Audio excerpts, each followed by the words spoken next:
विद्यार्थियों, आप सभी का एक बार फिर से बहुत बहुत हार्दिक स्वागत और अभिनंदन है। अब जो हम लोग टॉपिक स्टार्ट करेंगे वो करेंगे हमारे पास में विषाणु जनित रोग के टॉपिक में से गलसुआ रोग। ठीक है, वैसे तो ये वायरस बहुत ही खतरनाक वायरस होता है, लेकिन वास्तविक रूप से देखा जाए तो इसकी एक प्रॉपर वैक्सीन भी होती है जिसके माध्यम से इसके ऊपर रोक लगाई जा सकती है। ठीक है, अब ये जो वायरस है ये कोरोना वायरस की तरह होता है। जैसे मान लीजिए किसी ने किसी व्यक्ति को टच कर दिया तो संक्रमित के माध्यम से उसको क्या होता है, रोग हो जाता है, मतलब संक्रमण रोग होता है। ये एक व्यक्ति से दूसरे व्यक्ति तक फैलने वाले रोग हम लोग पढ़ रहे हैं कि जितने भी रोग होते हैं, जैसे मान लीजिए एड्स हो गया।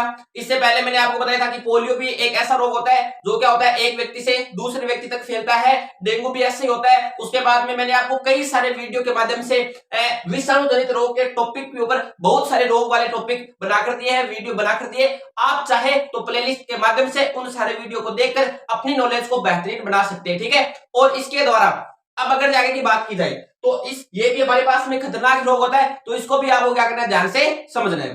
तो अगर देख गलसुआ को हम लोग इंग्लिश से बोलते हैं ममस बोलते हैं। ठीक है, अब अगर आगे की बात की जाए तो कई बार परीक्षा में पूछा जाता है कि ये जो हमारे पास में गलसुआ रोग होता है, ये जो गलसुआ रोग होता है, इस वायरस का नाम क्या है। कि कई बार परीक्षा में पूछा जाएगा कि जो हमारे पास में गलसुआ रोग है इस विषाणु को बोलते क्या है, तो इसको हम लोग क्या बोलते हैं, पेरोमेक्सो वायरस बोलते हैं। क्या बोलते हैं, पेरोमेक्सो वायरस बोलते हैं। ये आपको ध्यान रखना है, ये कई बार परीक्षा में पूछा गया है। अब प्रश्न ये उठता है कि भाई जब व्यक्ति को गलसुआ रोग हो जाता है, वैसे तो आपने थंबनेल में देखा होगा फोटो के ऊपर कि एक बच्चा सा है, उसके यहाँ से गाल एकदम सूजा हुआ है, सूजन आई हुई है। ठीक है, तो इसके लक्षण क्या होते हैं, इसके जो लक्षण हमारे पास में होते हैं वो होते हैं गले में सूजन आ जाती है। गले में क्या जाती है, बहुत बड़ी सूजन आ जाती है और फिर वो बहुत दिक्कत देती है। उससे व्यक्ति को एक दर्दनाक या मैं कहता हूं पीड़ादायक दर्द होता है। ठीक है, अब अगर आगे की बात की जाए कि इससे शरीर का कौन सा अंग प्रभावित होता है, तो इससे तो हमारे पास में लाल ग्रंथि होती है। ठीक है, वो क्या होती है, प्रभावित होती है। तो कई बार परीक्षा में ऐसे भी पूछा गया है कि जो हमारे पास में गलसुआ रोग है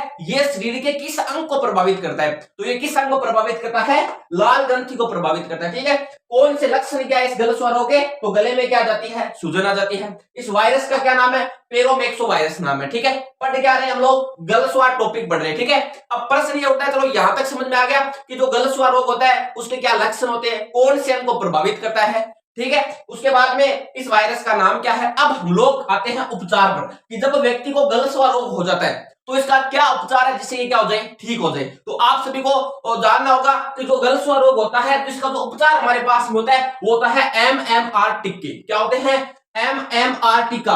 अब जब ये व्यक्ति को लगा दिया जाता है तो वो 6 से 7 दिन के भीतर उसको क्या हो जाती है, इस बीमारी से राहत मिल जाती है।